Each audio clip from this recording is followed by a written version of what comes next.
आप और हम इस पंचम दिवस की मंगलमयी बेला में उपस्थित हैं। बाबा के श्री चरणों में कोटि कोटि नमन करती हूँ, प्रार्थना करती हूँ प्रभु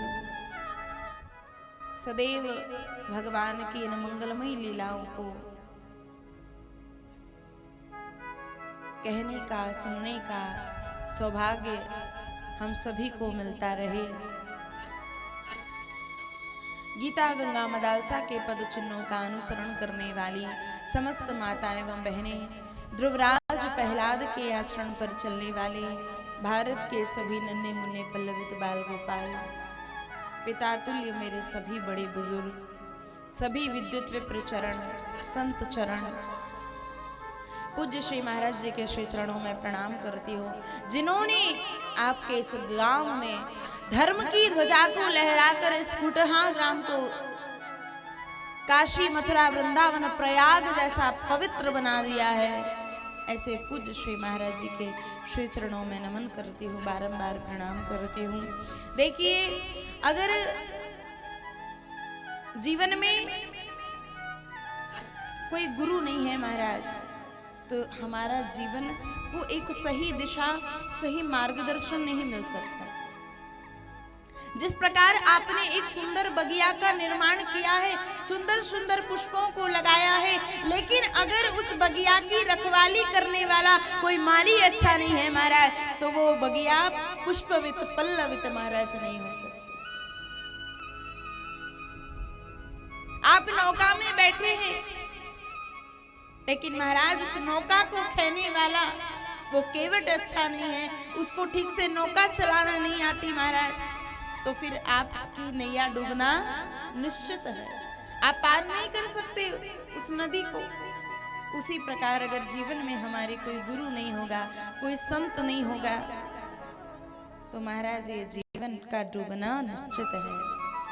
महाराज जी की परम तपस्या का, परम साधना का ये प्रताप है कि कई वर्षों से आपके इस गांव में शिवरात्रि के पर्व पर आपको भगवान की इन मंगलमयी कथाओं का श्रवण करने का सौभाग्य मिलता है।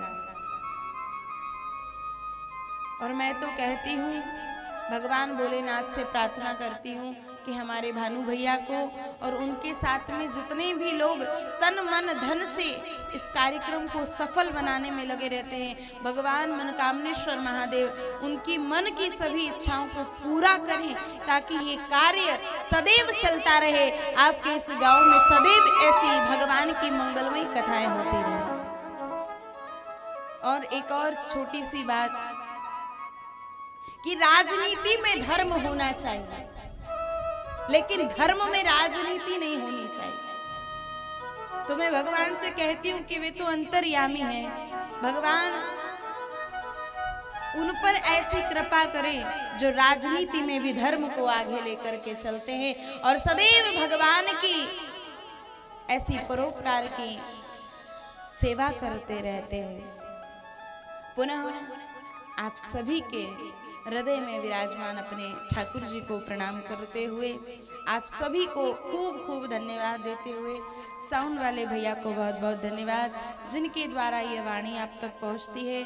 संगीत वाले मेरे सभी भाइयों को बहुत बहुत धन्यवाद जो इन सप्त दिवस में ठाकुर जी की इन लीलाओं में, भगवान की लीलाओं में अपना सहयोग हमें प्रदान कर रहे हैं। भक्ति कलश चैनल वाले भैया को बहुत बहुत धन्यवाद जिनके द्वारा यह मंगलमयी कथा आप सब तक पहुंच रही है। कई लोग इस कथा का लाइव प्रसारण देख रहे हैं भक्ति कलश चैनल के माध्यम से, और YouTube, Facebook के माध्यम से आप कभी भी इस कथा को देख सकते हैं। एक मान लीजिए एक यादगार इस बार की कथा आप सभी लोगों के लिए होगी। आप सबको याद रहेगा कि हमारे गांव में एक सुंदर आयोजन हुआ था। तो आइए इस मन और वाणी की पवित्रता के लिए दो बार भगवान नाम सभी लेंगे, ताकि ये मन जो कई जन्मों से भटक रहा है ये भगवान के श्री चरणों में लग जाए। एक बार सभी लोग प्रेम से जयकारा लगाएंगे। बोलिए श्यावर रामचंद्र भगवान की। महाराज आवाज नहीं आ रही है। अब तो केवल 2 दिन और शेष हैं। भोजन वोजन करके नहीं आते हो क्या? आते हो ना? तो थोड़ा ताकत लगा के बोलिए। बोलिए हनुमान जी महाराज की, मनकामनेश्वर महादेव की, रामचरित मानस की, गोपाल कृष्ण लाल की, राघवेंद्र सरकार की, संत भगवान की जय जय श्री राधे, जय जय श्री राधे, जय जय श्री राधे श्याम, जय जय श्री सीताराम।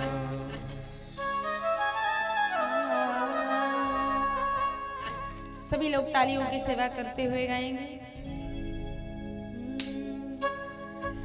राम तुम बड़े दयालु हो, प्रभु जी तुम बड़े दयालु हो। राम तुम बड़े दयालु हो, प्रभु जी तुम बड़े दयालु हो। हरि जी तुम बड़े दयालु हो। राम तुम बड़े दयालु हो। राम तुम बड़े दयालु हो, प्रभु जी तुम बड़े दयालु हो। प्रभु जी तुम बड़े दयालु। हरि बोल।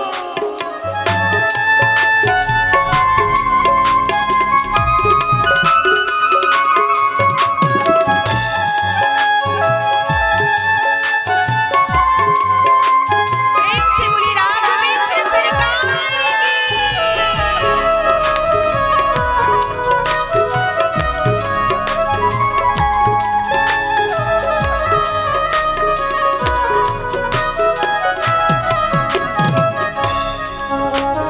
हरि बोल।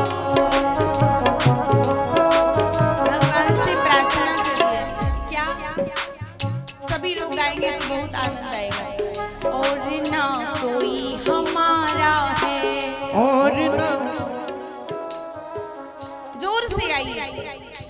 और ना कोई हमारा है,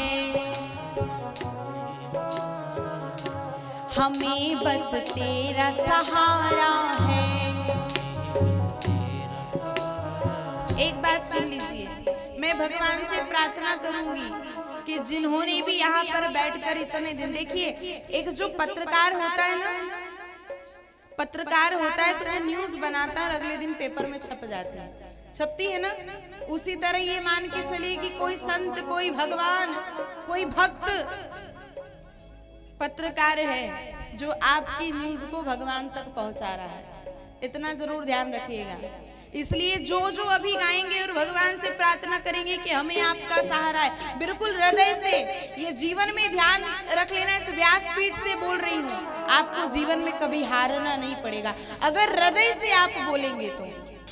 और अगर ऊपर के मन से बोलेंगे तो महाराज कोई बात नहीं, क्योंकि भगवान ने कहा जो एक बार मेरी शरण में आ जाता है महाराज, मैं उसके अवगुणों को नहीं देखता। बस बात इतनी सी है कि भाव से आ जाए, हृदय से आ जाए, ऊपर के दिखावे से नहीं, मन से आ जाए। इसलिए सभी लोग गाएंगे प्रेम से।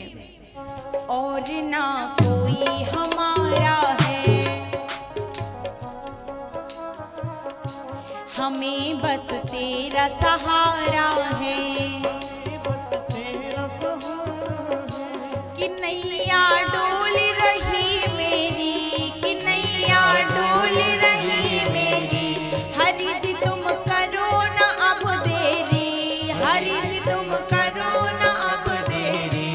नाथ तुम बड़े दयालु हो, नाथ तुम बड़े दयालु हो, हरि जी तुम बड़े कृपालु हो, हरि जी तुम बड़े कृपालु हो।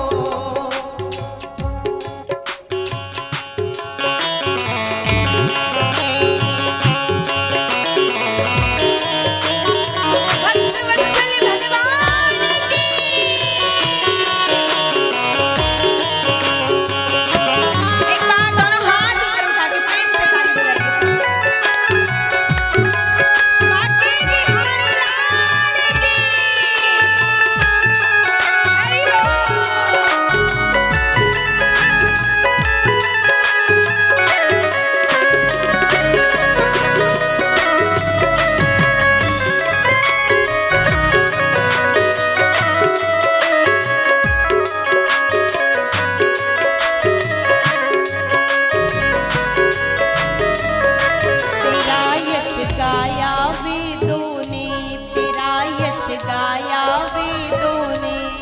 तेरा यश गाया जिन जिनको भगवान ने बोलने के लिए वाणी दी है, अगर आवाज है मुख में भगवान ने वाणी दी है, तो एक बार पुनः कहूंगी कि बोलने को मुख दिया तो बोलता नहीं, हरिनाम बोलने मुख खोलता नहीं। आज गाना बोलना उस दिन तुझे याद आएगा जब बोलना तो चाहेगा पर बोल नहीं पाएगा। महाराज बुढ़ापे में सोचो कि भगवान का भजन निकल जाए, भगवान का नाम निकल जाए तो जीवा लड़खड़ाने लगेगी, नाम नहीं निकलेगा।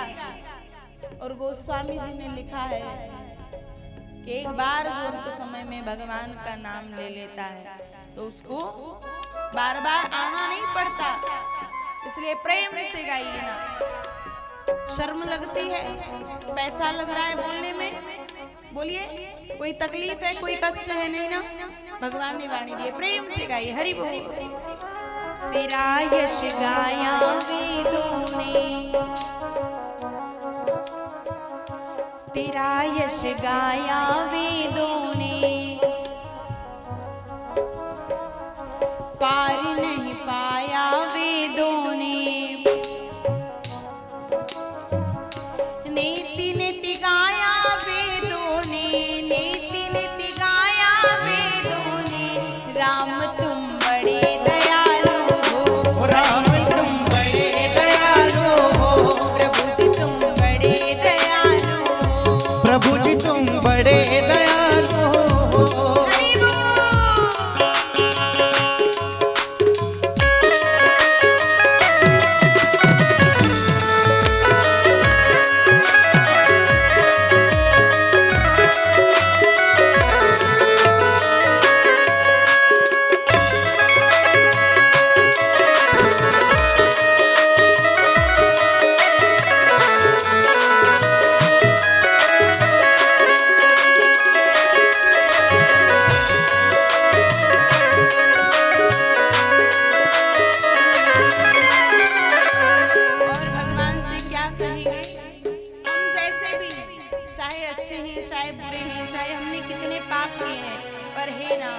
जैसे भी हैं आपके हैं, भले हैं बुरे हैं जैसे हैं, भले हैं बुरे हैं जैसे हैं, भले हैं बुरे हैं भले हैं बुरे हैं, तेरी माया के फेरे हैं, तेरी माया के फेरे हैं, तेरी माया के फेरे हैं, तेरी माया के फेरे हैं। फिर भी हम बालक तेरे हैं, फिर भी हम बालक तेरे हैं। राम तुम बड़े दयालु हो, हरि जी तुम बड़े दयालु हो, दयालु तुम बड़े दयालु हो, राम तुम बड़े दयालु हो। बांके बिहारी लाल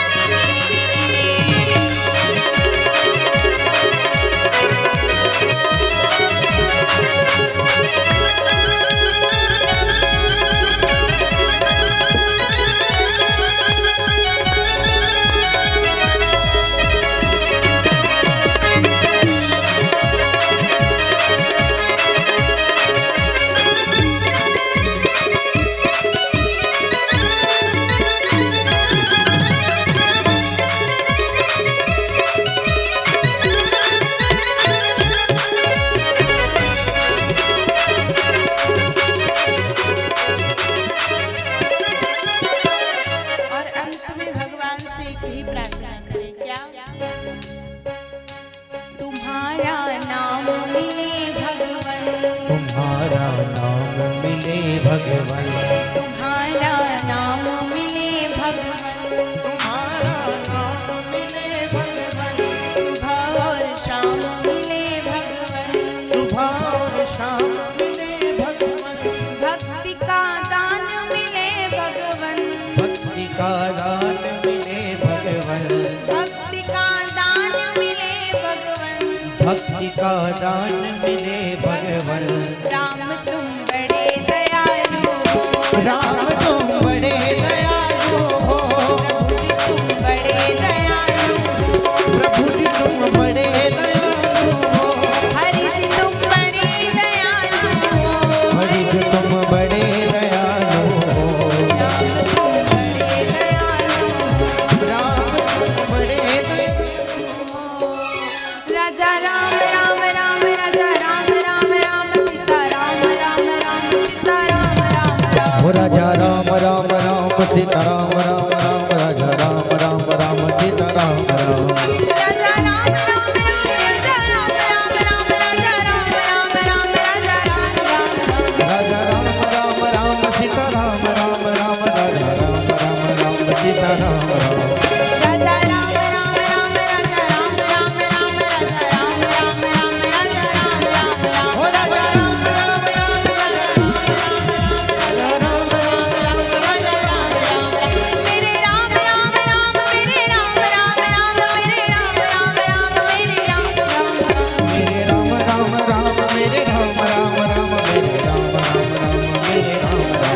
हो राजा राम राम राम, राजा राम राम राम, सीता राम राम राम, सीता राम राम राम। तो महाराज कल बताइए हमने कौन सा प्रसंग श्रवण किया था? कौन बताएगा? जल्दी बताइए, कल कथा का विश्राम कहाँ हुआ था? हम भी तो देखें कि कितना आप लोगों को याद है।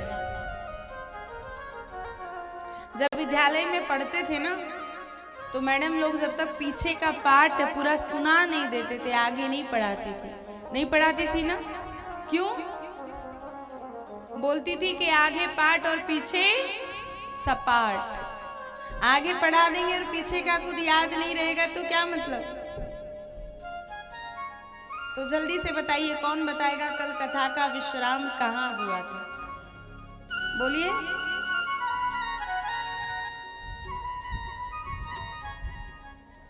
जोर से बोलिए, आवाज नहीं आ रही।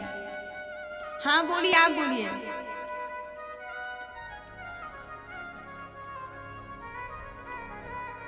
राम जी का जन्म हुआ था। बहुत बहुत धन्यवाद भैया, ताली बजाइए इनके लिए।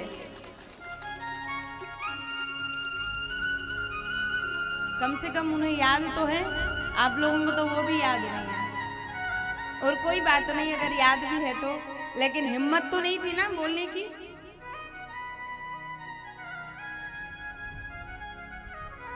तुम्हारा आज भगवान का जन्म हुआ और आज इतना परमानंद छा गया, क्योंकि भगवान स्वयं आनंद कंद है।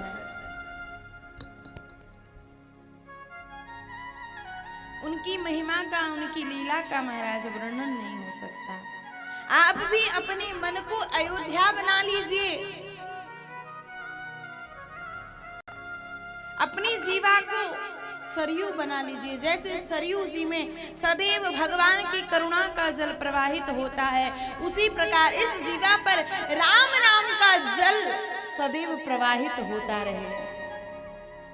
ऐसा मन की अयोध्या में कोई दिन ऐसा आए कि भगवान का जन्म हो जाए। तो महाराज आज दशरथ जी को बड़ा आनंद है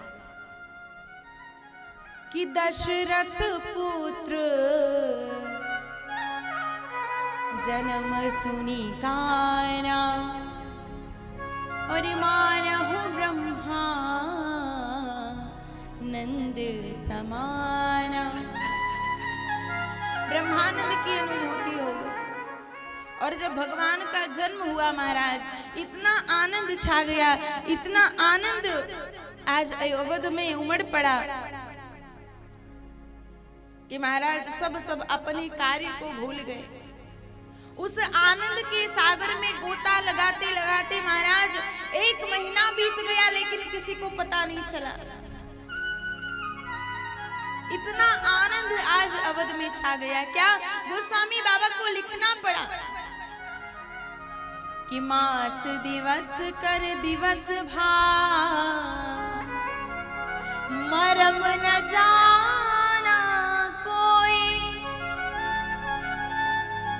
और रथ समेत रवि था कि हूँ, निशा कवन विधि होय। 1 महीना महाराज 1 दिन के समान बीत गया।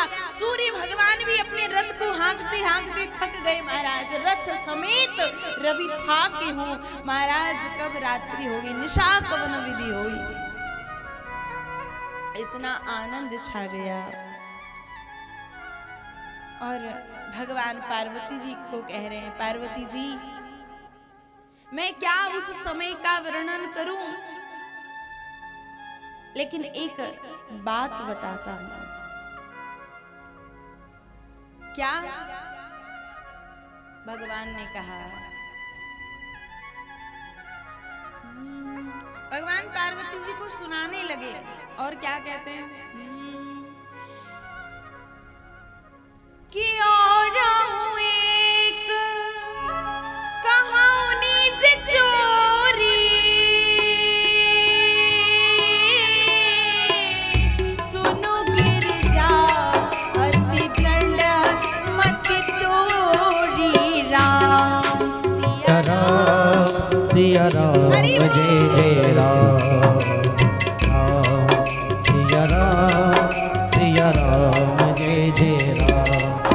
भगवान ने से पूछ लिया पार्वती जी ने, क्या प्रभु आपने चोरी की? आपने कौन सी चोरी की? भगवान कहते हैं, काक भुषुंडी संग हम दो,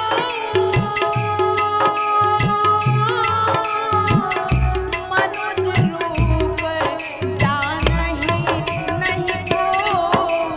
राम सिया राम जय जय राम। राम सिया राम जय जय राम। शंकर भगवान ने कहा, पार्वती जी हमने एक चोरी की है। क्या? और एक कहूं निज चोरी, मैं अपनी चोरी सुना रहा हूं। अपनी मति को दृढ़ करके पार्वती श्रवण करो। क्या चोरी की प्रभु? काग भुषुंडी संग हम दो। जब भगवान का जन्म हुआ तो काग भुषुंडी जी और हम मनुष्य रूप में महाराज भगवान का दर्शन करने गए और हमें कोई पहचान भी नहीं पाया। महाराज अयोध्या में इतनी भीड़ थी कि महाराज धक्का खाते खाते भगवान का दर्शन तो नहीं हुआ और पहुंच गए सरयू जी के किनारे। अब जब सरयू जी के किनारे पहुंच गए तो भगवान का मन बड़ा दुखी हुआ।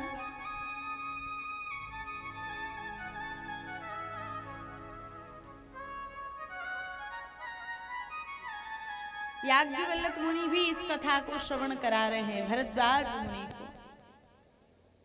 इधर भोलेनाथ पार्वती जी को ये कथा श्रवण करा रहे हैं।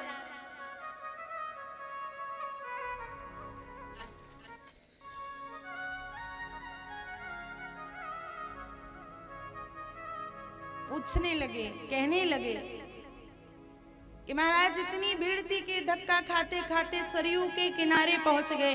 मन दुखी हुआ कि भगवान का दर्शन तो हुआ नहीं, क्या करें। तो काग भुषुंडी जी से कहा कि कुछ लीला करते हैं। तो भगवान बन गए ज्योतिषाचार्य भोलेनाथ, क्योंकि महाराज ज्योतिषों को सब अपना भविष्य पूछते हैं। अगर पता लग जाए कि कोई ज्योतिष आया है, भूत भविष्य वर्तमान की सारी बातें बता रहा है, तो अभी कथा में कोई नहीं बैठेगा महाराज, वहीं भीड़ लग जाएगी। क्योंकि हर व्यक्ति अपने भविष्य को जानना चाहता है। महाराज भविष्य को जानकर क्या करोगे? मैं तो कहती हूँ जो भविष्य को बनाता है, जो भविष्य का करता है, उसकी शरण में पहुंच जाइए। अगर भविष्य में कुछ बिगड़ा हुआ लिखा है तो वो सुधार देगा। तो भगवान भविष्यवाणी बताने वाले ज्योतिषाचार्य बन गए। इधर भोलेनाथ ने मन ही मन राम जी से प्रार्थना करी, प्रभु ये क्या हो गया? कितनी दूर से आपका दर्शन करने आए, हम तो धक्का खाते खाते यहाँ तक पहुँच गए, अब आप ही कुछ करिए। इधर भगवान छोटे से हैं, रामलला सरकार रोने लगे। जोर जोर से जब रोते हैं, शांत नहीं हो रहे हैं, चुप नहीं हो रहे, तब तीनों माताओं को चिंता हुई। माता ने कहा, अरे मुझे लगता है कि मेरे लाला को काऊ की नजर लग गई है। अपनी दासी को कहा, बोले जाओ देख कर के आओ, अगर कोई नजर उतारने वाला हो तो उसे बुला कर के लाओ।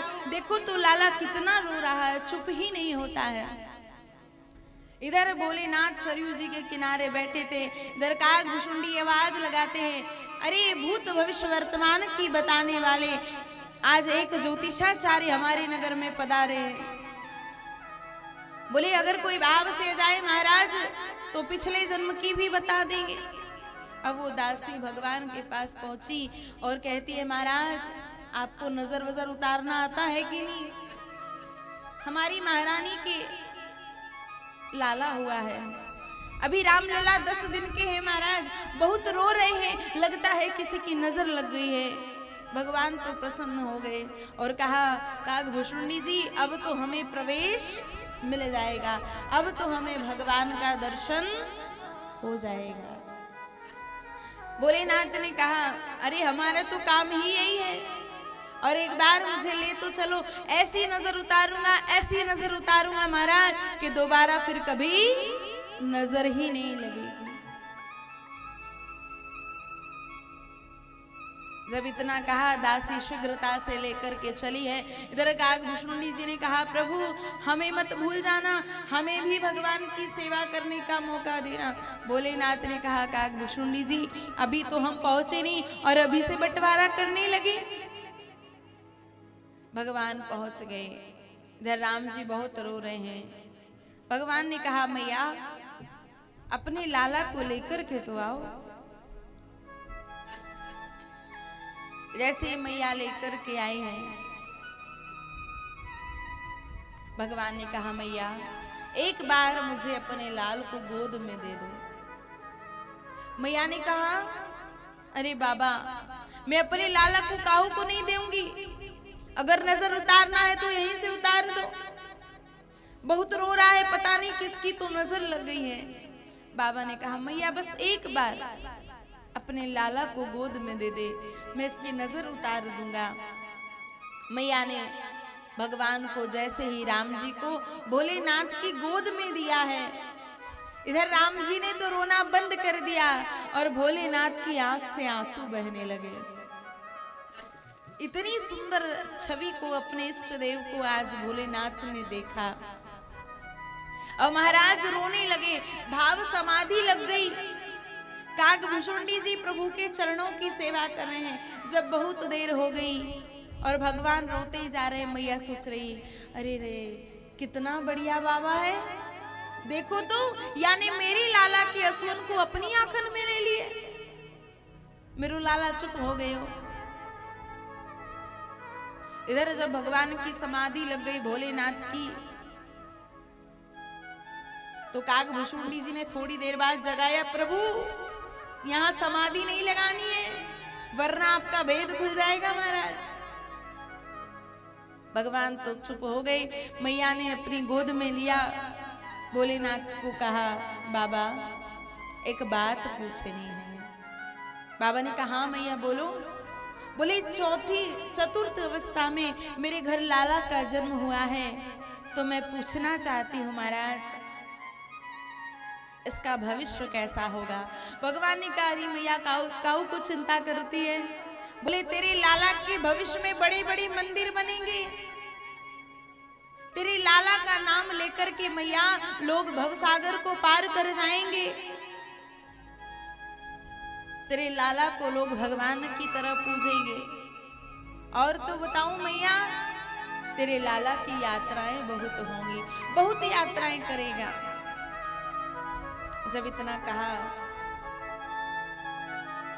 तो मैया प्रसन्न हो गई और कहती है, बाबा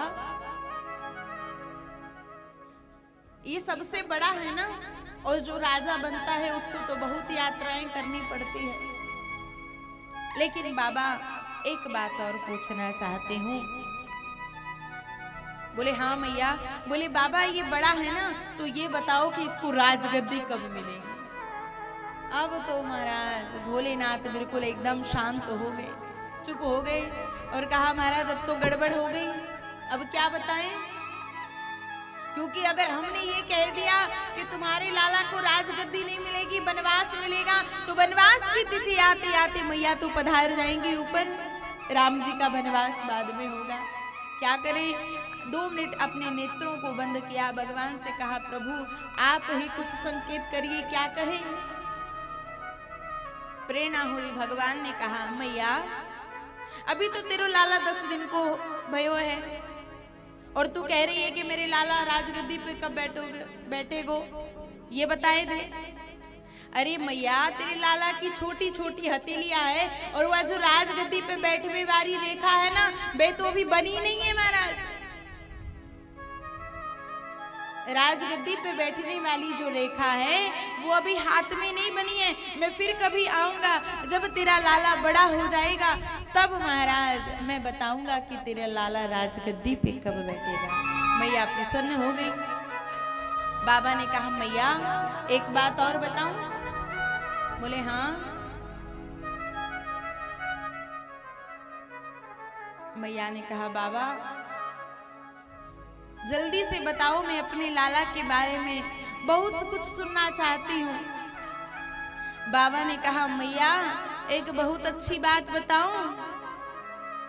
बोले हाँ बाबा।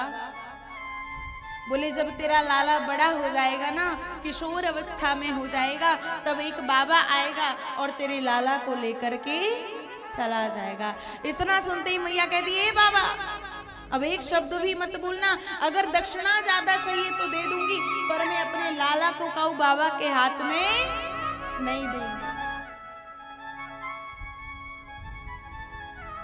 जब इतना सुना तो बाबा ने कहा अरे मैया पूरी बात तो सुन ले।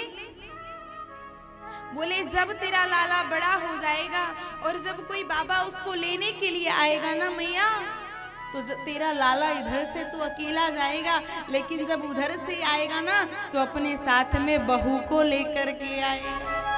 जब इतना सुना फिर तो मैया राजी हो गई। बोले हाँ बाबा फिर ठीक है, फिर मैं अपने लाला को भेज दूंगी।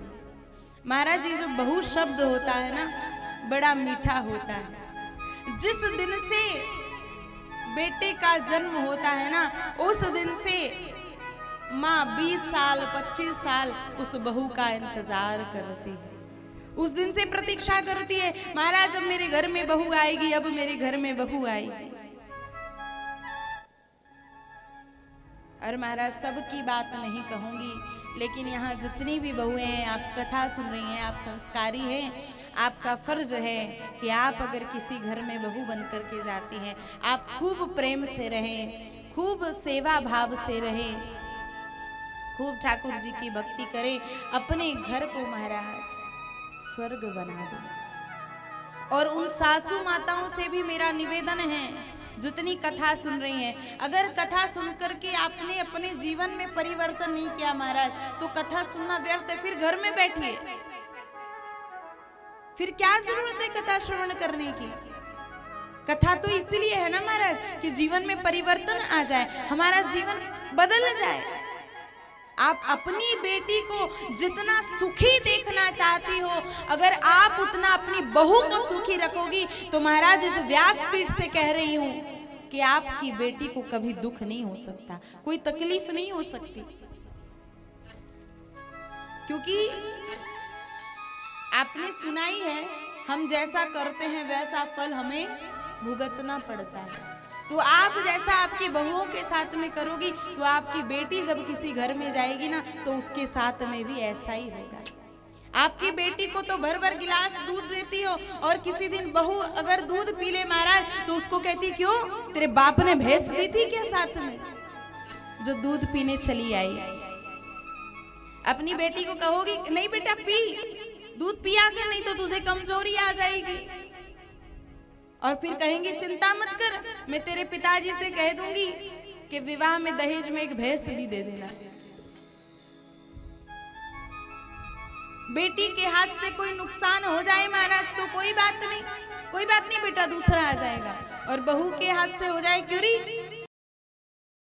के दिया था क्या, घर का नुकसान कर देती है, चीजों को संभाल के नहीं रखती।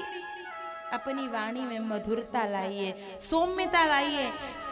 आप जितना प्रेम अपनी बेटी को करती हैं उतना आप बहू को नहीं करती। लेकिन वास्तव में ये सोचिए अगर आपको कुछ तकलीफ होगी, बुढ़ापे की आवश्यकता पड़ेगी तो आप बहू आपकी सेवा करने आएगी। बताइए गलत बोल रही हूँ क्या, सही बोल रही हूँ ना? क्योंकि बेटी अपने ससुराल में उसके सास ससुर की सेवा करेगी ना, फिर आपके घर कैसे आएगी। बेटी को कोई तकलीफ हो तो हम उसकी बहुत सेवा करते हैं, लेकिन अगर बहू को तकलीफ हो तो हम कोई भी ध्यान नहीं देते। क्यों? अरे उसका भी ध्यान रखिए, वो भी किसी की बेटी है, आपके घर में आई है। अगर आपको एक दादी नाम मिला है तो उसके कारण मिला है, अगर आपको सास का दर्जा मिला है तो उसके कारण मिला है, अगर आपको ससुर का, अगर आपको देवर का, अगर आपको नंद का दर्जा मिला है तो उसके कारण मिला है। उस अगर वो एक ना होती तो आपको इतने सारे नाम और रिश्ते नहीं मिलते। तो मैं ये नहीं कहती हूँ कि हमारा सास ही खराब होती है, और मैं ये भी नहीं कहूंगी कि खराब होती हैं।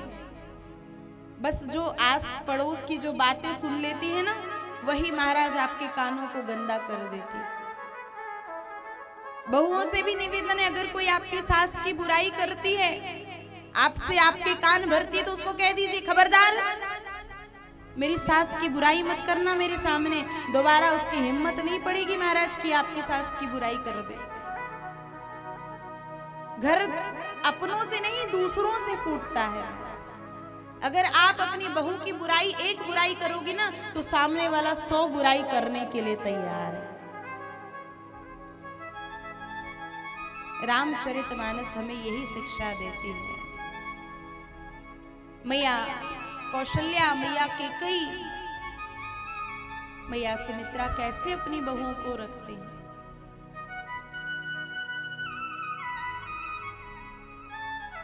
बाबा ने तो लिखा भी है कि पर लड़किन बहुरी घर आई, राख्यू नयन पलक की नाही।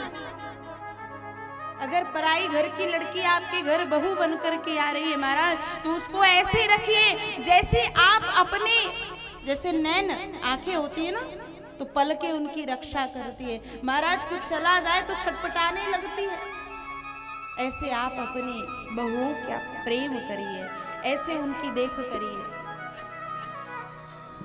और निवेदन करूंगी महाराज कि संसार में कोई भी रिश्ते दोबारा मिलने वाले नहीं हैं। इस कथा को अपने जीवन में धारण करिए, खूब प्रेम से रहिए, खूब ठाकुर जी की भक्ति करिए। सासू माँ है तो कितने दिन की है, जितने दिन की उतने दिन सेवा कर लीजिए।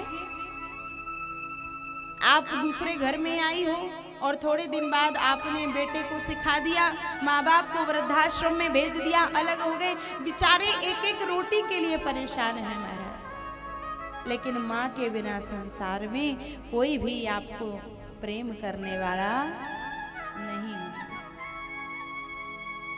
इसलिए अभी मौका है, सेवा करिए। गंगा जल के जैसा पवित्र कोई जल नहीं होता, गंगा जल के जैसा पवित्र कोई जल नहीं होता महाराज, और माँ के हृदय के जैसा कोई हृदय नहीं हो सकता।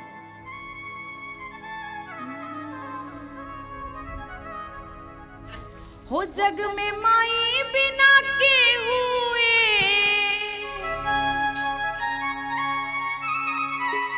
सहाय ना होई, हो सहाय ना होई। महाराज कितने भी रिश्ते हैं, लेकिन अगर माँ नहीं है तो उसके जैसा प्रेम कोई नहीं कर सकता। हो जग में माई बिना के हुए सहाय ना होई, सहाय ना होई। केहू केतनो दुलार बाके माई ना होई, केहू केतनो दुलार बाके माई ना होई।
रतियाँ दिनवा सहली, सुख दुख रतियाँ दिनवा सहली, मुख से कबहू कुछ ना कहली, कबहू कुछ ना कहली।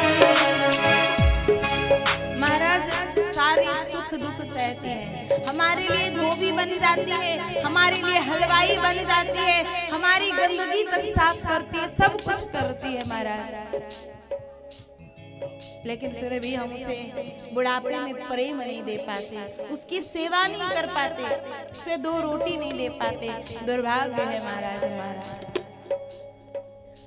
हो सुख दुख रतियां दिनवा सहली, सुख दुख रतियां दिनवा सहली,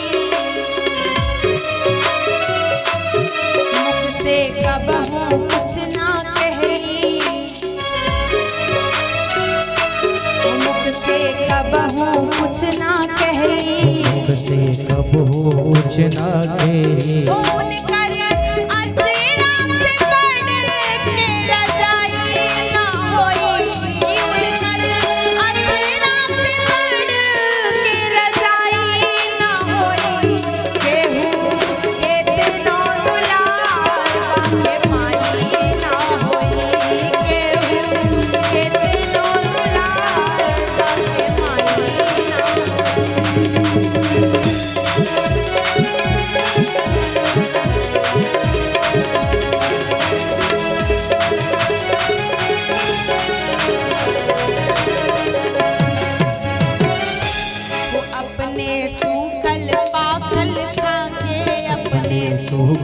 पागल खाके महाराज सबसे पहले सबको भोजन करा देती है, चाहे वो बहू हो चाहे वो माँ हो, आखिरी में भोजन करती है। क्या कोई देखने वाला है, कोई पूछने वाला है कि उसके लिए कुछ बचा है कि नहीं बचा?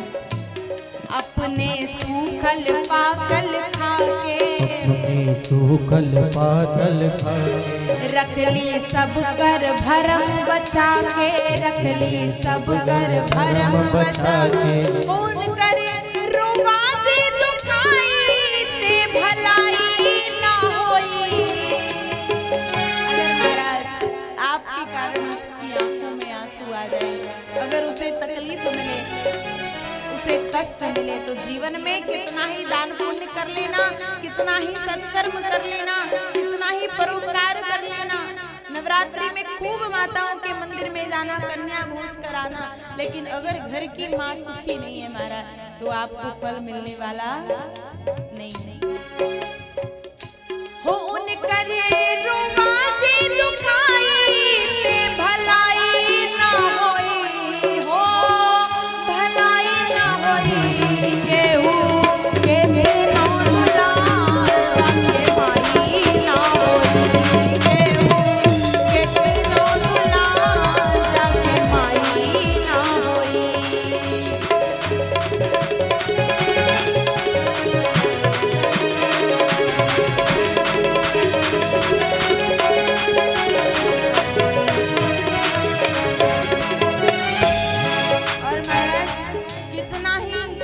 पैसा कमा लीजिए, धन कमा लीजिए, कितने ही बड़े बड़े सुंदर मकान बनवा लीजिए, पर महाराज जो आपको सेवा करके माता पिता की जो कमाई मिलेगी, जो आपके परलोक को सवार देगी, वो धन दौलत से मिलने वाली नहीं है।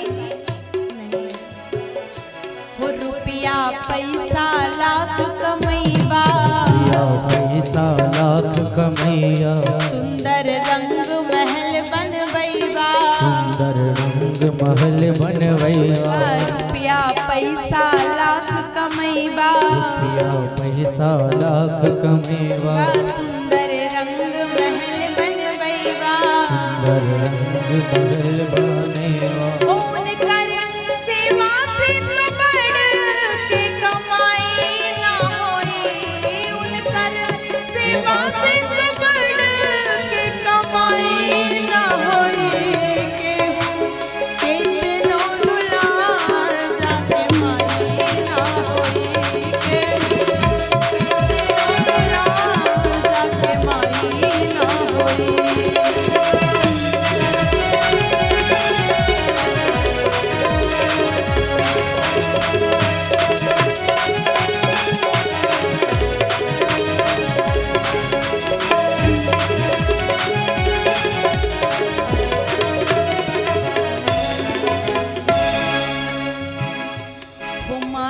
आखिर माई बोली, माई आखिर माई बोली, आखिर माही होली अमृत जैसन कर बोली कर होली अमृत जैसन कर बोली कर जैसन कर बोली ओ मिठ बोलिया से मिश्री मिठाई न होई मिठ बोलिया से मिश्री मिठाई न होई केहू के दिनो दुलार जाके माही न होई के दिनो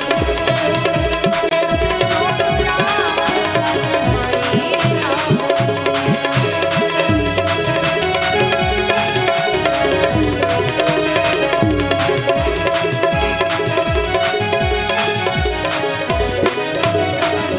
हो जग में माई बिना केहू सहाय न होई जग में माई बिना केहू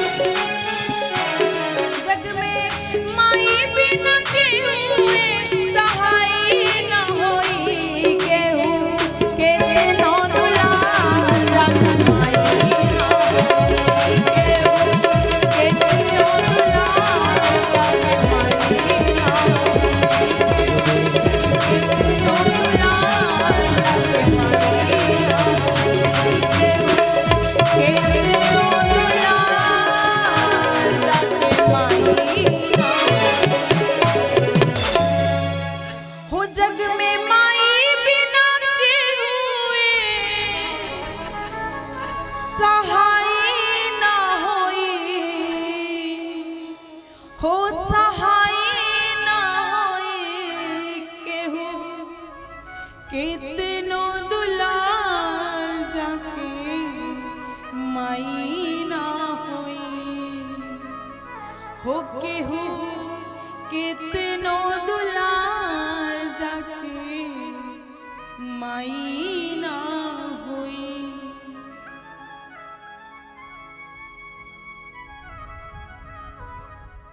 संसार में माँ के जैसा कोई नहीं हो सकता।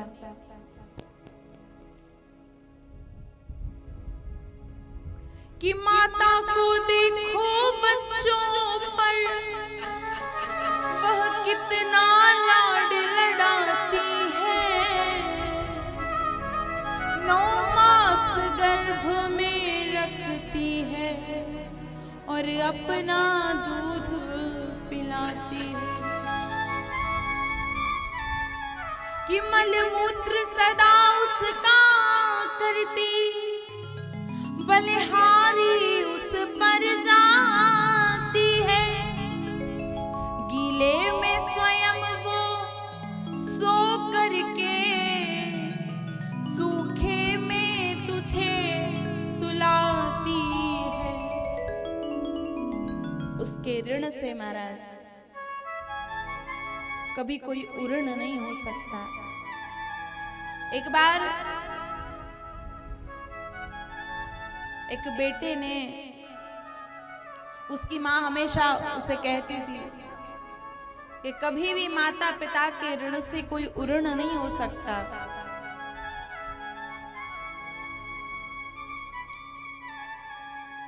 उसने कहा, अरे माँ कैसी बात करती हो, जब देखो तब यही बोलती रहती हो, कोई माता पिता के ऋण से उऋण नहीं हो सकता, उऋण नहीं हो सकता। एक बार बताओ कि कैसे तुम्हारा ऋण उऋण होगा, क्या करूं तुम्हारे लिए? तो माँ ने कहा, बेटा कुछ ज्यादा नहीं करना है। फिर बोले, बस एक रात के लिए सिर्फ मेरे पास सो जाना। बेटे ने कहा, बस इतनी सी बात? माँ ने कहा, हाँ बेटा, बस केवल एक रात के लिए मेरे पास सो जाना। जैसे ही रात्रि हुई, बेटी ने कहा, माँ आज ही आपका ऋण उतार देता हूं, कौन बड़ी बात है। माँ ने कहा, ठीक है, आज ही मेरे पास सोना। रात्रि हुई, अपनी माँ के पास सोने गया। 11-12 बजे का समय था महाराज। जैसे ही बेटे की नींद लगी, माँ ने कहा बेटा मुझे प्यास लगी है। बेटा गया पानी लेकर के आया। माँ ने कहा बेटा ये पानी बहुत ठंडा है, मुझे थोड़ा गुनगुना पानी करके लाओ। बेटा गया गुनगुना पानी करके लाया। माँ ने एक घूंट पिया और गिलास रख दिया। जैसे ही थोड़ी देर बाद पुनः उसकी नींद लगी, माँ ने फिर जगाया बेटा मुझे प्यास लगी है, मुझे पानी चाहिए। बेटे ने कहा माँ वो गिलास है ना उसमें पानी होगा ना, आपने थोड़ा सा ही तो पिया था। माँ ने कहा बेटा तुझे तो मेरा ऋण उतारना है ना, तो मैं जो कहूंगी आज तुझे वो करना पड़ेगा। क्योंकि जब तू छोटा था ना तो जितनी बार तुझे प्यास लगती थी उतनी बार मैं तेरे लिए पानी भर के लेके आती थी और तुझे पानी पिला देती थी कि कहीं कोई कीड़ा न गिर गया हो। गया पुनः पानी लेकर के आया। माँ ने एक घूंट पानी पिया फिर रख दिया। फिर माँ ने थोड़ी देर बाद जैसे ही उसकी नींद लगने वाली थी फिर जगाया बेटा मुझे पानी पीना है। बेटे ने कहा माँ पागल हो गई हो क्या, सोने भी नहीं देती हो, रात की 2 बज गई है, कितना प्यास लगती है आपको। माँ ने कहा बेटा क्या करूं, प्यास लग रही तो पानी तो पिलाना पड़ेगा। उसको हर बार याद आ जाती है कि मुझे तो ऋण उतारना है। एक दिन की तो बात है, पुनः पानी लेकर के आया। अब गुस्से में महाराज ठंडा पानी लेकर के आया, अब गर्म करके नहीं लाया, गुनगुना नहीं किया। जैसे ही माँ ने एक घूंट पानी पिया और पूरा का पूरा गिलास बिस्तर पे डाल दिया। बेटे ने कहा माँ पागल हो गई हो क्या, कितनी ठंडी का समय है, ये गीले बिस्तर में मैं कैसे लेटूंगा। माँ ने कहा बेटा तुझे मेरा ऋण उतारना है ना, तो तुझे लेटना पड़ेगा। और महाराज जैसे तैसे गीले बिस्तर में कोई नींद आती है क्या, लेट तो गया लेकिन नींद नहीं लगती है। करवट लेता रहा, देखते देखते महाराज सुबह के 4 बज गई और जैसे ही सोने लगा माँ ने फिर जगाया बेटा मुझे पानी चाहिए। अब तो उसे गुस्सा आई और कहता बुढ़िया बुढ़ापे में पागल हो गई है क्या। अब माँ को जब गुस्सा लगा इस तरह से बोला, माँ ने एक जोर से थप्पड़ दिया, बोले नालायक मेरा ऋण उतारने चला था, कहता है आज मैं ही तेरा ऋण उतार दूंगा। आज एक दिन तुझे मैंने 4 बार पानी मांग लिया तो मुझसे कहता है बुढ़िया पागल हो गई है। मैंने बिस्तर पे केवल आधा गिलास पानी डाल दिया तो तू कहता है कि मुझे नींद कैसे आएगी।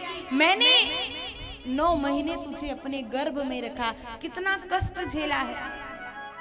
जब तक तू बड़ा नहीं हो गया महाराज डेली बिस्तर पे ही मूतता था, लेकिन मैं गीले में सो जाती थी, तुझे सूखे में लेटा देती थी। और आज तुझे एक दिन जब मैंने सोने के लिए कहा तो तू कहता है गीले बिस्तर में नींद लगेगी।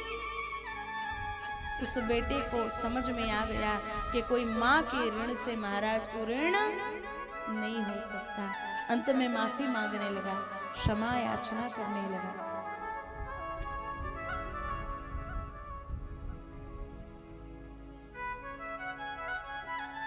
उनके ऋण से कोई उऋण नहीं हो सकता। तो महाराज हम अपने विषय पे चलते हैं कि माता तो प्रसन्न हो गई कि महाराज जब राम जी जाएंगे तो उधर से बहू को लेकर के आएंगे। इधर भगवान राम जी को प्रणाम करके चले हैं। पार्वती जी से कहते हैं देवी जिस दिन से भगवान का दर्शन किया है उस दिन से महाराज मेरा मन नहीं लगता। अब मुझे लगता है अब मेरे राम जी बड़े हो गए होंगे, मुझे पुनः दर्शन करने के लिए जाना चाहिए। लेकिन महाराज अब तो हम अपने रूप में ही जाएंगे, अब हम कोई ज्योतिषाचार्य बनकर के नहीं जाएंगे। तो एक गण आया महाराज भस्म लगाई है। भगवान ने अपने जैसे प्रभु रहते हैं भोलेनाथ वैसे ही महाराज चल दिए हैं राम जी का दर्शन करने के लिए। माता पार्वती से कहते हैं कि जिस दिन से हमने भगवान को देखा है वो छवि, भगवान भोलेनाथ को बाल रूप बहुत प्रिय है। बंदहु बाल रूप सोई राम, क्योंकि जो बालपन होता है ना महाराज, उसमें सब कुछ सुलभ होता है। बड़े लोग कुछ मांगेंगे तो नहीं मिलेगा, लेकिन अगर कहोगे कि भैया बच्चे के लिए चाहिए, थोड़ा जल्दी दे दो, तो महाराज उसे मिल जाएगा। तो भगवान को राम जी का बाल रूप बहुत प्रिय है। बंदहु बाल रूप सोई राम। भगवान इस चर्चा को सुनाते हैं। इधर राम जी थोड़ा सा बड़े हुए और एक दिन महाराज दशरथ ने गुरुदेव वशिष्ठ जी को बुलाया और कहा, प्रभु इनका नामकरण संस्कार करिए। गुरुदेव ने 108 ब्राह्मण मंडलियों को बुलाया। महाराज आजकल तो कुछ भी नाम रख देते, टिंकू पिंकू चिंकी मिंकी, लेकिन ये हमारे 16 संस्कार में से एक संस्कार है नामकरण संस्कार, क्योंकि नाम का बहुत प्रभाव पड़ता है। अगर आपके घर में कोई बालक जन्म लेता है, किसी ब्राह्मण को बुलाइए, शुभ मुहूर्त में महाराज नामकरण संस्कार करवाइए। महाराज सुंदर भगवान के नामकरण संस्कार हुए हैं कि इनके नाम अनेक अनूपा, मैं नप कहाव समति अनुरूपा। श्री राम जय राम जय जय राम, श्री राम जय राम जय जय राम। जो आनंद सिंधु सुख राशि, सी करते त्रिलोक सुखासी। श्री राम जय राम जय जय राम, श्री राम जय राम जय जय राम। जो सुख धाम राम सुनावा, श्री राम जय राम जय जय राम। अखिल लोकदायक विश्रामा। श्री राम जय राम जय जय राम। महाराज वशिष्ठ जी कहते हैं, इनके नाम अनेक अनूपा। महाराज इनके तो अनेक नाम हैं, मैं अपनी स्वमति के अनुसार जितनी मुझ में बुद्धि है उसके अनुसार मैं नामकरण करता हूँ। जो आनंद सिंधु सुख राशि, जो आनंद का सागर है, जो सुखों की राशि है, जिस आनंद की सिंधु की एक बूंद से महाराज पूरा संसार आराम विराम और श्राम का अनुभव करता है, आपके ऐसे बालक का नाम, जो सुख राम राम नामा, जो पूरे संसार को सुख देता है, आपके ऐसे बालक का नाम मैं राम रखता हूं। भगवान का श्री राम जी का नामकरण संस्कार हुआ। उसके बाद माँ केकई के पुत्र का नामकरण संस्कार किया। विश्व भरण पोषण कर जोई, ताकर नाम भरत अस होई। जो इस संसार का विश्व भरण करते हैं महाराज, भरण पोषण करते हैं, आपके ऐसे बालक का नाम मैं भरत रखता हूं। और आगे मैया सुमित्रा के बालक का नाम रखते हैं कि जाके सुमिरन तेरी पुनाशा, नाम शत्रुघ्न वेद प्रकाशा।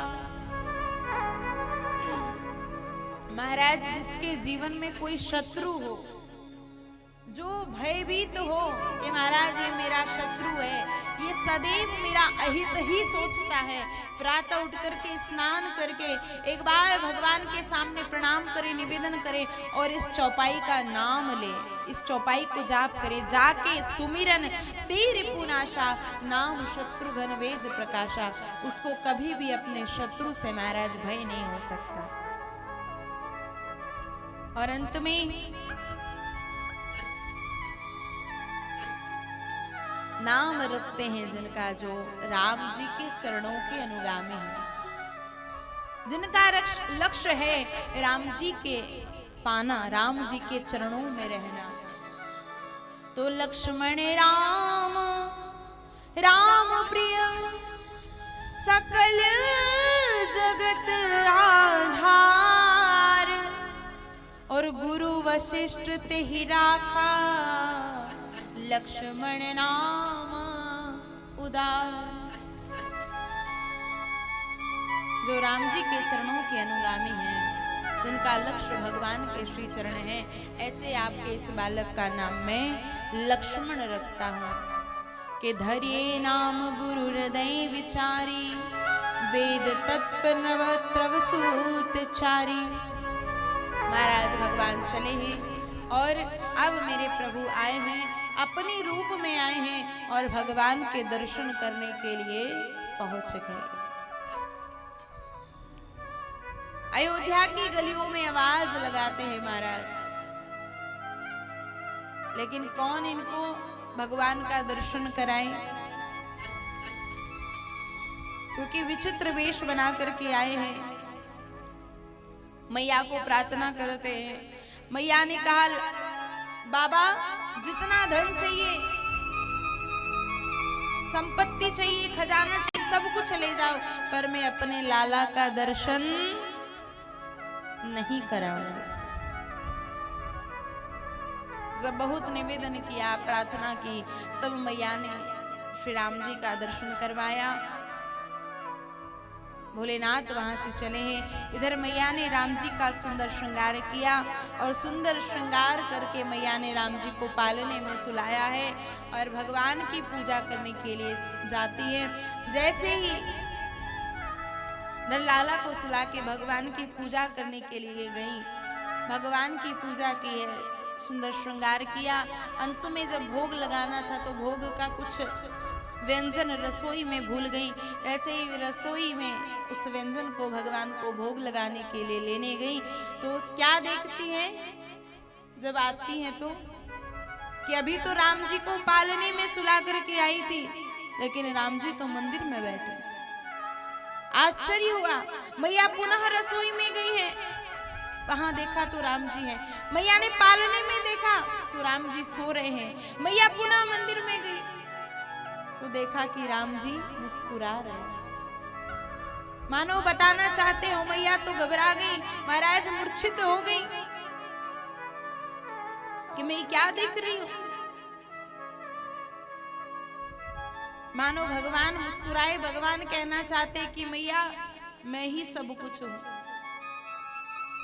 लेकिन मन में विचार करने लगे कि अगर मैया को ये पता लग गया कि मैं ही भगवान हूं तो मैया अलमारी में बिठा देगी और दोनों टाइम चिरौंजी का भोग लगाएगी। महाराज मुझे वो मातृत्व प्रेम, वो मातृत्व सुख मुझे मिलने वाला नहीं है। भगवान मुस्कुराए। अपने मुख मंडल में भगवान ने मैया को अद्भुत रूप दिखा दिया। महाराज पूरा ब्रह्मांड, अनंत अनंत चंद्रमा, अनंत अनंत सूर्य का दर्शन कराया। इसी लीला से मैया मूर्छित हो गई। भगवान ने लीला की है, मैया की मूर्छा टूटी। भगवान ने कहा मैया कुछ याद है? बोले लाला ये सब क्या है? भगवान ने अपनी माया के पर्दे को डाला। मैया सब भूल गई और भगवान से प्रार्थना करने लगी कि बारी बारी कौशल्या विनय करे कर जोरी, अब जनी कब हूँ व्यापे प्रभु मोहि माया तोरी।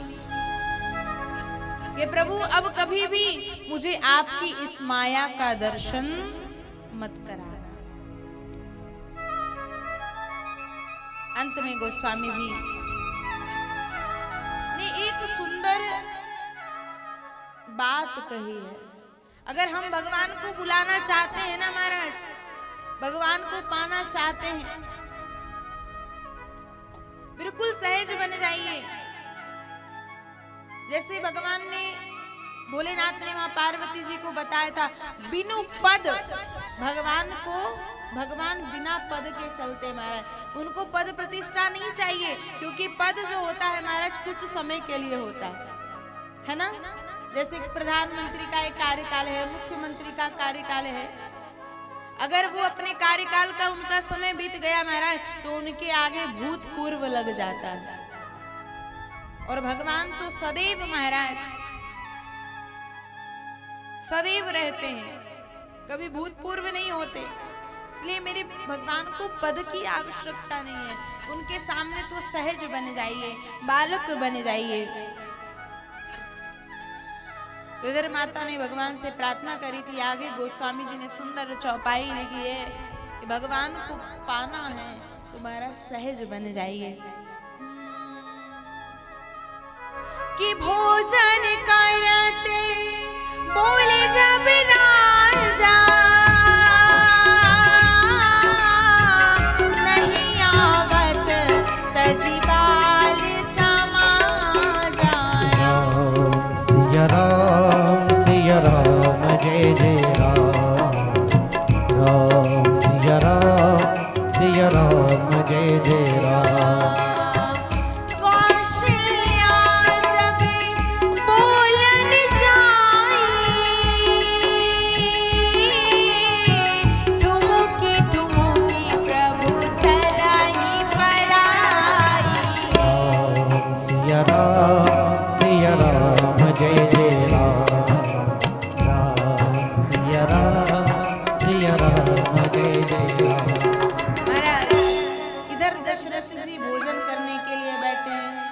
राम जी खेल रहे थे, यहाँ दशरथ जी भगवान को बुला रहे हैं कि भोजन करते बोले जब राजा। राजा शब्द का गोस्वामी जी ने प्रयोग किया, मतलब एक राजा बुला रहा है। तो भगवान खेल रहे थे, भोजन करते बोले जब राजा, नहीं आवत तजी बाल समाजा। भगवान अपने बालकों की उस मंडली को छोड़ करके नहीं आए। क्यों? पहला भाव तो ये है महाराज कि कोई राजा बुला रहा। अगर कोई भक्त बुलाता, कोई साधक बुलाता महाराज, तो भगवान पहुंच जाते। और एक भाव ये है कि महाराज ने राम जी को अकेले बुलाया है और भगवान कहते हैं कि महाराज मैं तो भक्तों के साथ चलता हूँ, मैं तो संतों के साथ चलता हूँ। इसलिए महाराज जिस घर में संत पहुंच जाए, कोई भक्त पहुंच जाए, विश्वास कर लीजिएगा कि अब आपके घर में परमात्मा का निवास हो गया।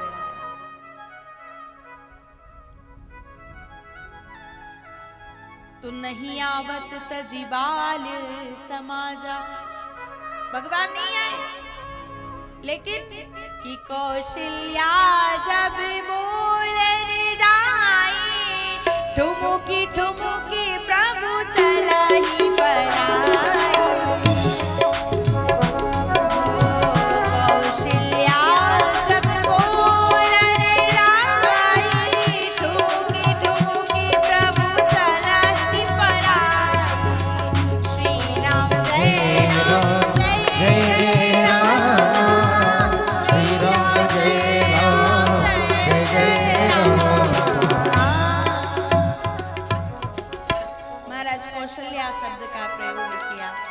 भक्तिमती मैया है। मैया कौशल्या जब राम जी को बुलाने के लिए गई, दशरथ जी ने आवाज लगाई थी, भोजन करत बोले जब राजा, राम आओ मेरे साथ भोजन करो। लेकिन मैया कौशल्या की कौशल्या जब बोलने जाई, मैया कौशल्या राम जी को बुलाने के लिए गई है। और जब कोई भक्त भगवान को बुलाने के लिए जाए और भगवान नहीं आए महाराज, ऐसा तो हो ही नहीं सकता। तो मेरे प्रभु ठुमुक ठुमुक चल करके महाराज माँ को आनंद देते हैं। मैया कौशल्या ने अपनी गोद में लिया है और महाराज दशरथ को दिया। कहने का बहुत सुंदर भाव है। हमारी बस की बात नहीं है महाराज कि हम भगवान को पकड़ लें, भगवान के चरणों में पहुंच जाएं। कोई भक्त ही भगवान को पकड़ के महाराज आपको दे सकता है। कोई संत ही भगवान को पकड़ के आपको दे सकता है। आपने भागवत में गज और ग्राह की कथा को श्रवण किया है। जैसे आप लोगों को संसार में भरोसा होता है ना, किसी के पास पैसा बहुत है महाराज, तो वो पैसे की अकड़ में इतना फूला रहेगा महाराज, किसी को कुछ भी नहीं समझता है, अपने आप को सर्वश्रेष्ठ मानता है। किसी को ज्ञान का अभिमान है, किसी को परिवार का अभिमान है, किसी को पढ़ाई का अभिमान है। महाराज ये जो डिग्रियां सजा सजा करके रखी है ना, सिर्फ कागज हैं। अगर जीवन में विनम्रता नहीं आई तो कितना ही पढ़ लिख लीजिए, जीवन में अगर झुकना नहीं आया महाराज, संस्कार नहीं आए तो कुछ नहीं आया। तो महाराज उस गज को भी अपने परिवार पर भरोसा था, समाज पर भरोसा था, जैसे हम लोगों को होता है। लेकिन अंत में क्या हुआ, जब एक ग्राह ने उस गज का पैर पकड़ लिया, पहले उसने अपनी पत्नी को आवाज लगाई महाराज, पत्नी भी छोड़ करके चली गई, प्रयास किया लेकिन उस गज को बाहर नहीं निकाल पाई। बच्चों को बुलाया, बच्चों ने भी प्रयास किया महाराज, लेकिन उस गज को बाहर नहीं निकाल पाए। फिर अंत में उसने भगवान को आवाज लगाई, और जब भगवान को आवाज लगाई महाराज, तो आधा नाम लेकर, जैसे ही आधा नाम लिया वैसे ही भगवान उसके पास आ गए। केवल आधा नाम लिया था, और जब भगवान आ गए ना, तो सबसे पहले भगवान ने उस ग्राह का उद्धार किया, गज को बाहर निकाला। यहाँ भक्तों ने भगवान से प्रश्न किया, बोले प्रभु आप तो बड़े पक्षपाती हैं। बोले क्यों, हमने क्या किया? बोले प्रभु गज ने प्रार्थना की आपसे, इतना निवेदन किया, आपको इतना पुकारा, इतनी स्तुति की, लेकिन आपने क्या किया, आकर के उस ग्राह का कल्याण कर दिया। तो भगवान ने क्या कहा, बोले आपकी दृष्टि में भेद है। जो व्यक्ति भगवान को नहीं पा सकता, महाराज वो ग्राह स्तुति नहीं कर सकता था, लेकिन उसने चरण उस गज का पकड़ लिया था जिसने भगवान की स्तुति की थी महाराज। इसलिए पहले उस भक्त का कल्याण नहीं हुआ, उस गज का कल्याण नहीं हुआ, उस ग्राह का कल्याण हो गया। क्यों? क्योंकि उसने उसके चरण पकड़ लिए थे। तो भगवान कह रहे हैं कि संसार का कोई साधारण मनुष्य मुझे नहीं पा सकता, मेरे चरणों को नहीं पकड़ सकता, इसलिए जाइए किसी भक्त का, किसी संत का चरण पकड़ लीजिए। अगर वो भगवान की स्तुति करेगा, वो भगवान की तपस्या करेगा, भगवान से प्रेम करेगा, और कहीं ना कहीं अगर आपने उसके चरणों को पकड़ रखा है तो आप भगवान के चरणों तक पहुंच जाएंगे महाराज। ये संत के चरणों की महिमा है, ये भगवान के चरणों की महिमा है। इसलिए भगवान को पाना है तो किसी भक्त की शरण में पहुंच जाइए महाराज। देखिए समय हो चुका है, इसलिए हम अपनी वाणी को यही विराम देंगे। एक भजन होगा और कल की सुंदर कथा में हम भगवान श्री राम जी के विवाह का सुंदर कथा श्रवण करेंगे। प्रेम से बोलिए भक्त वत्सल भगवान की। आवाज नहीं आई, थोड़ा जोर से और प्रेम से जयकारा लगाइए ना। बोलिए श्याम रामचंद्र भगवान की।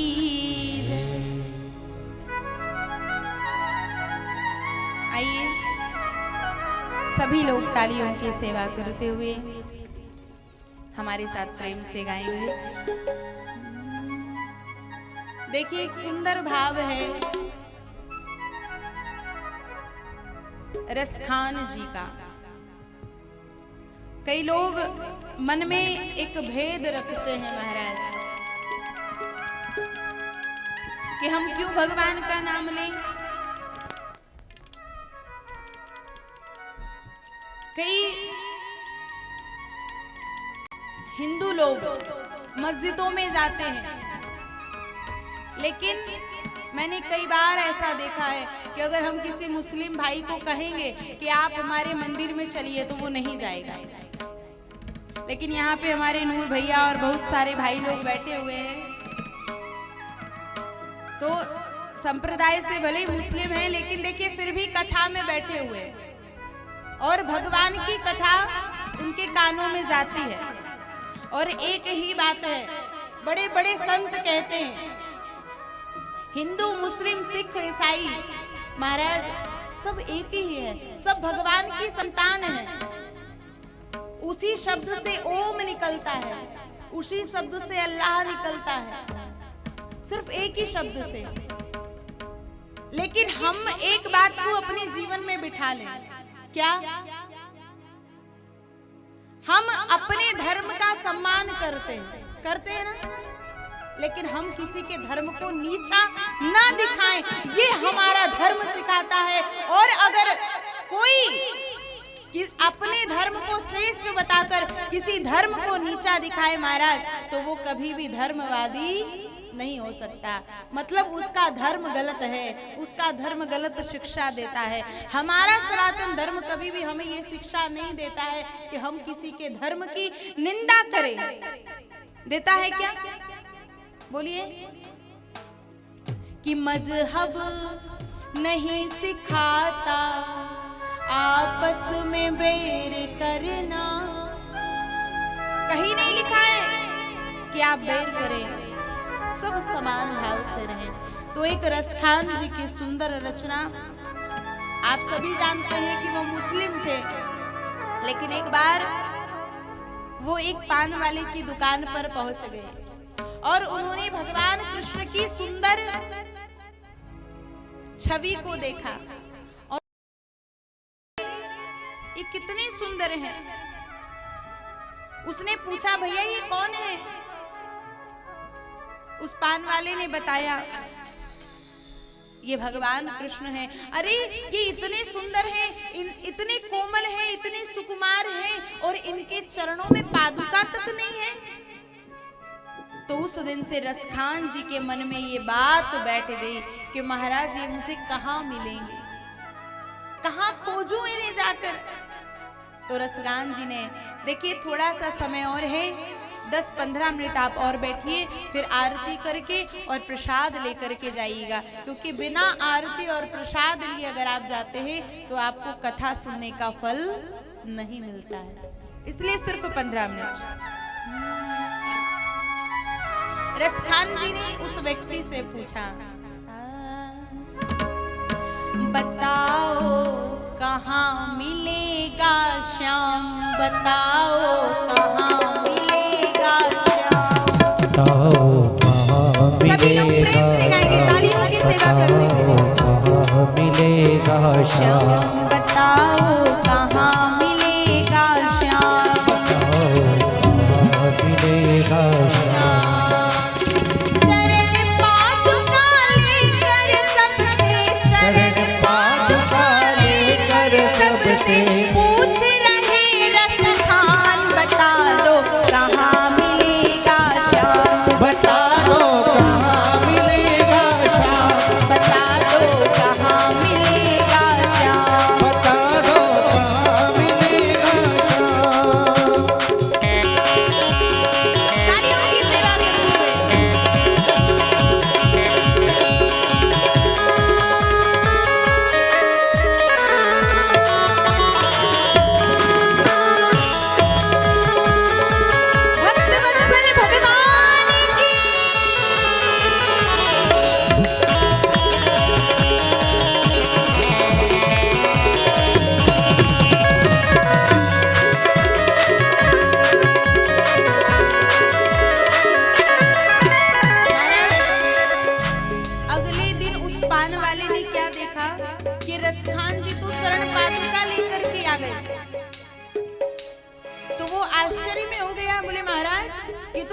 चरण पादुका लेकर के आ गया और पूछता है, महाराज ये बताओ पान वाले भैया कि मुझे ये बालक कहाँ मिलेगा? मैं इसके लिए चरण पादुका बना करके लेके आया हूँ। कितने कोमल इसके चरण हैं, कहीं इसको चलते चलते कांटे चुभ जाते होंगे महाराज, कंकड़ लग जाते होंगे, इसलिए आप मुझे बताइए कि ये कहाँ मिलेगा। उस नन्ही सी श्याम सलोनी सांवरी सूरत को रसखान जी ने अपने नैनों में बसा लिया और खान साहब भगवान श्री कृष्ण को ढूंढने, उनको चरण पादुका पहनाने के लिए जाते हैं और हर व्यक्ति से मार्ग में चलते चलते पता पूछते हैं और भगवान की उस नन्ही सी छवि को बताते हैं और क्या कहते हैं।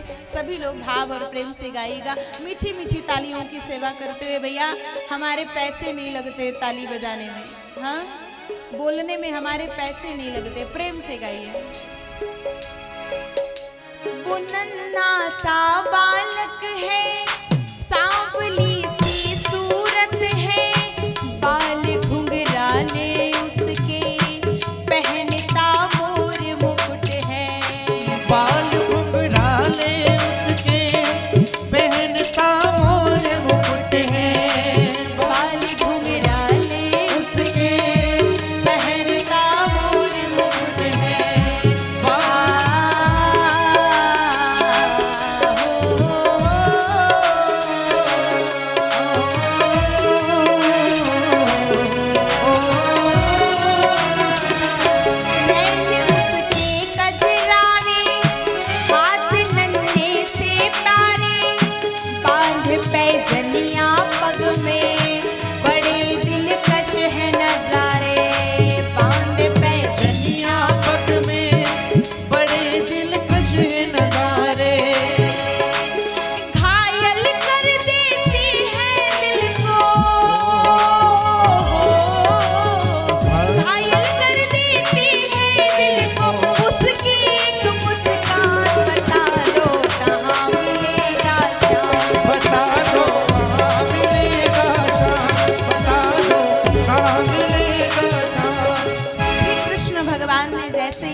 मुझे नन्हा सा बालक समझकर उस श्याम छवि को अपने नैनों में बसाकर मुझे ढूंढ रहा है और जिस रूप में वह मुझे पहचान भी नहीं पाएगा, क्योंकि रसखान जी ने, खान साहब ने अपनी नैनों में भगवान की छोटी सी मूर्ति को बसाया है महाराज। तो भगवान ने क्या किया कि उनकी सब बातों को सुना और खान जी के पास जाकर के सारी बातों को सुनने लगे और एक बात कहते हैं। पहुंच गए नन्हे से रूप में। समझ में आया जिसका पता तू पूछ रहा है, वो है बाके बिहारी जिसे तू ढूंढ रहा है। वो है बाके बिहारी जिसे तू ढूंढ रहा है। वो है बाके बिहारी जिसे तू ढूंढ रहा है। वो है बाके बिहारी जिसे तू ढूंढ रहा है। कहीं वो श्याम कहाँ था, कहीं वो कृष्ण मुरारी, कोई सांवरिया कहता, कोई गोवर्धन धारी, कोई सांवरिया कहता, कोई गोवर्धन धारी। नाम हजारों ही है उसके, नाम हजारों ही है उसके, कई जगह पर धाम। बता दो कहाँ मिलेगा श्याम, बता दो कहाँ मिलेगा श्याम, बता दो कहाँ मिलेगा श्याम, बता दो कहाँ मिलेगा बस श्याम। महाराज, खान साहब को जब ये पता लगा तो वृंदावन की उस पावन भूमि पर पहुंच गए। अब मानो राही को अपनी मंजिल मिल गई हो, किसी ने पता बता दिया हो, और जैसे ही महाराज लगातार कई महीनों तक चलते रहे, ना कुछ खाया ना कुछ पिया, ऐसे ही चलते चलते वृंदावन की उस पावन भूमि पर पहुंच गए। जैसे ही मंदिर में प्रवेश करने लगे, पुजारियों ने पट लगा दिया, रोक दिया। अरे आप मुस्लिम हो, आपको मंदिर में प्रवेश नहीं मिल सकता, आप मंदिर में नहीं जा सकते। अब महाराज खान साहब रोने लगे, प्रार्थना करने लगे और कहते हैं, महाराज मैं कई दूर से उस श्याम सलोने सांवरे के लिए पादुका लेकर के आया हूँ, एक बार दर्शन करना चाहता हूँ। भगवान से मिलने की आस लिए महाराज कई महीनों से चलता आ रहा हूँ, वृंदावन पहुंच गया। इधर खान साहब ने उन पुजारियों को कहा, मुझे ना रोको भाई, मेरी समझो मजबूरी, श्याम से मिलने दे दो, बहुत है काम जरूरी, श्याम से मिलने दे दो, काम जरूरी। सीढ़ियों पर मंदिर के डाल कर अपना डेरा, कभी तो घर के बाहर श्याम आएगा मेरा, कभी तो घर के बाहर आएगा मेरा। खान साहब मंदिर की उसी सीढ़ियों पर बैठ गए और पुकारने लगे कि कभी तो मंदिर के बाहर मेरे भगवान आएंगे, कभी तो मंदिर के बाहर मेरे श्याम आएंगे, कभी तो घर के बाहर श्याम आएगा मेरा। कभी तो घर के बाहर आएगा श्याम मेरा।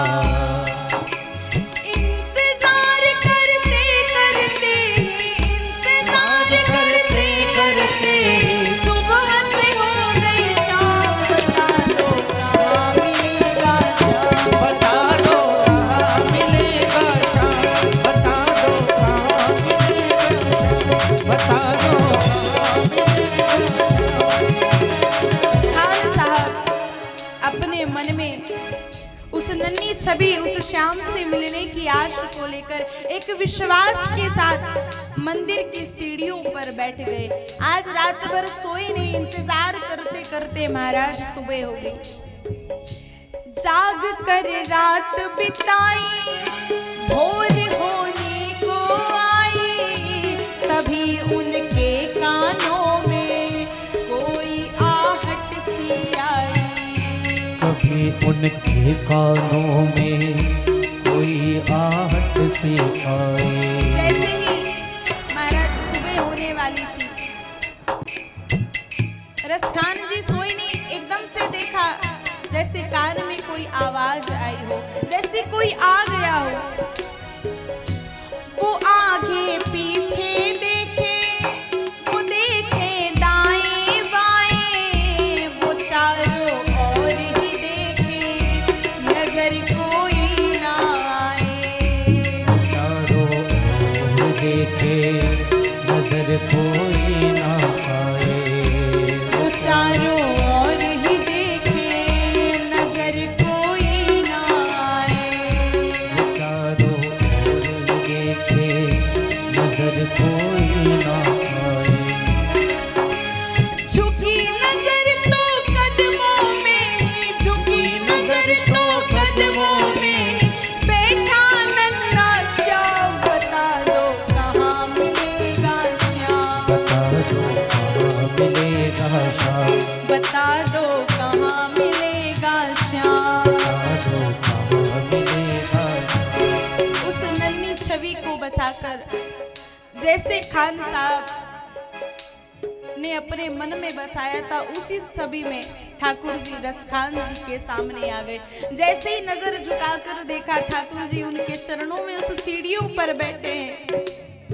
और जैसे ही रसखान जी ने देखा, खुशी से गदगद होकर गोद में उसे बिठाया, लगा करके सीने से बहुत ही लाड लड़ाया, लगा करके सीने से बहुत ही लाड लड़ाया। पादुका पहनाने को पाँव जैसे ही उठाया, नजारा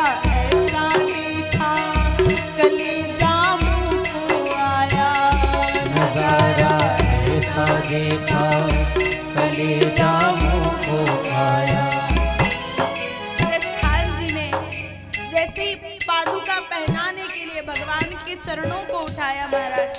ऐसा नजारा देखा, रसखान जी रोने लगे, आश्चर्य से हो गए और भगवान से जैसे ही भगवान के चरणों को देखा महाराज, काटे चुभ चुभ करके घायल, काटे चुभ चुभ करके घायल हुए थे नन्हे पाँव, बता दो कहाँ मिलेगा श्याम, बता दो कहाँ मिलेगा श्याम।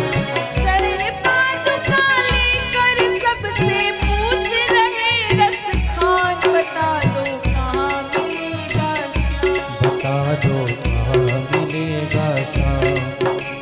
रसखान जी जैसी छवि बसाकर लाए थे, देखा था कि मन में ये नन्हे से पाँव है, कहीं कांटे चुभ जाएंगे, शरण पादुका लेकर के आए थे और जैसे ही इन चरणों को देखा इतने कांटे चुभे हैं, रो रो करके खान साहब ने भगवान से कहा,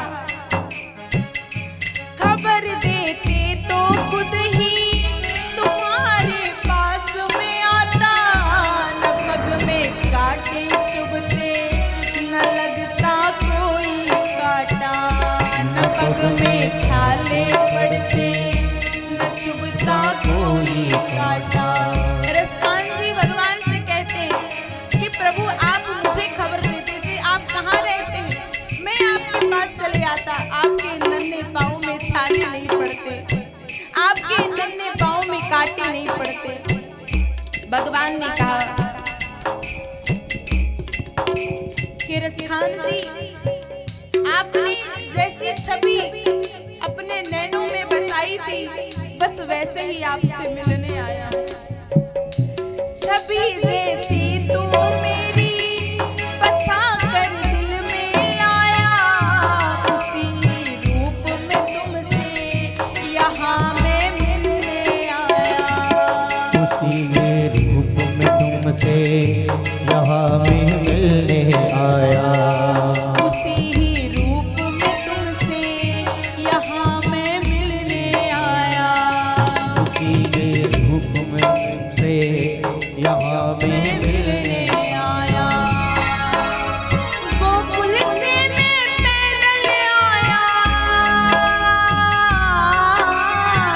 गोकुल से मैं पैदल आया, तेरे लिए ब्रजधाम, बता दो कहाँ मिलेगा श्याम, बता दो कहाँ मिलेगा श्याम भाव के भूखे हैं भगवान, भाव के भूखे हैं भगवान श्याम की बातें सुनकर कभी वो हुआ दीवाना, कहा मुझको भी दे दो अपने चरणों में ठिकाना, कहा मुझको भी दे दो अपने चरणों में ठिकाना। तभी से खान साहब भगवान कृष्ण के पदों को लिखने लगे और डूब गए, इतना डूब गए महाराज कि उनका नाम रसखान हो गया। तू मालिक है दुनिया का ये मैंने जान लिया है, लिखूंगा पद तेरे ही आज से ठान लिया है, लिखूंगा पद तेरे ही आज से ठान लिया है। श्याम प्रेम रस छलक पड़ा तो, श्याम प्रेम रस छलक पड़ा तो, खान बना रसखान, बता दो कहाँ मिलेगा श्याम, बता दो कहाँ मिलेगा श्याम।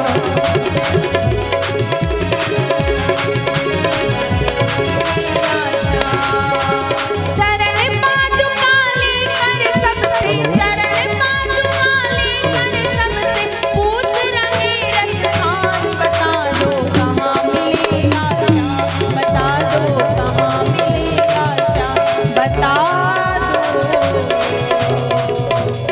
कहाँ मिलेगा बोलिए भक्त वत्सल भगवान की।